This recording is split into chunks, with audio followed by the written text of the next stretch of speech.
রাজ্য সরকারের সঙ্গে কমিশনের সংঘাত একেবারে তুঙ্গে। নির্বাচনের কাজে যুক্ত আধিকারিকদের পারিশ্রমিক নিয়ে এবার তরজা।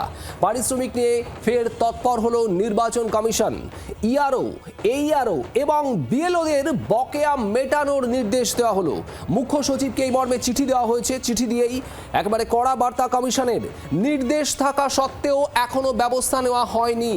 নির্ধারিত নির্দেশিকা মেনেই ভাতা দিতে হবে। ইআরও, এইআরও, বিএলওদের যে বকেয়া রয়েছে সেই বকেয়া মিটিয়ে দিতে হবে। মুখ্য সচিবকে চিঠি দেওয়া হয়েছে, আর সেই চিঠিতে একেবারে কড়া বার্তা নির্বাচন কমিশনের।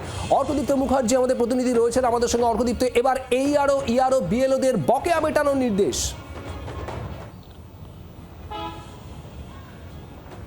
একেবারেই দেখো, রাজ্যের সঙ্গে নির্বাচন কমিশনের একটা সংঘাতের আবহ চলছে বিগত কয়েকদিন ধরেই, এবং সেখানে আরও একটা জিনিস যেটা চিঠির মাধ্যমে জাতীয় নির্বাচন কমিশন জানিয়েছে যে ইআরও, এইআরও, বিএলও এবং বিএলও সুপারভাইজার যারা রয়েছেন, এই চার ক্যাটাগরি, তাদের যে বকেয়া রয়েছে সেই বকেয়া অবিলম্বে ছাড়ার নির্দেশ দেওয়া হয়েছে, রিলিজ করতে নির্দেশ দেওয়া হয়েছে।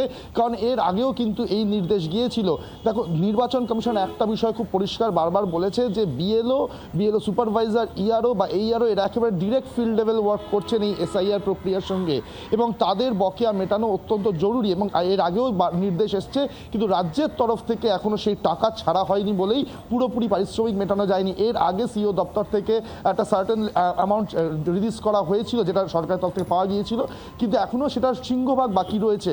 সরকার সেই টাকা রিলিজ করলে তবেই কিন্তু এই যারা ফিল্ড ওয়ার্ক করছেন, বিএলও বা বিএলও সুপারভাইজার, ইআরও, এইআরও, তাদের টাকা মেটানো সম্ভব। এখনও কেন মেটানো হয়নি সেটা জিজ্ঞেস করে এবং তাদের বকেয়া টাকা অবিলম্বে রিলিজ করার নির্দেশ দিয়ে চিঠি দিয়েছে জাতীয় নির্বাচন কমিশন রাজ্যের মুখ্য সচিবকে। এবং এখন দেখার রাজ্যের মুখ্য সচিব বা রাজ্য সরকার কত দ্রুত এই টাকা, বকেয়া টাকা রিলিজ করে, কারণ এসআইআর এর কাজ কিন্তু প্রায় শেষের দিকে। শুভদীপ, একেবারে ধন্যবাদ অর্কদীপ্ত। বাংলার আওয়াজ, বাঙালির আবেগ, জি 24 ঘন্টা।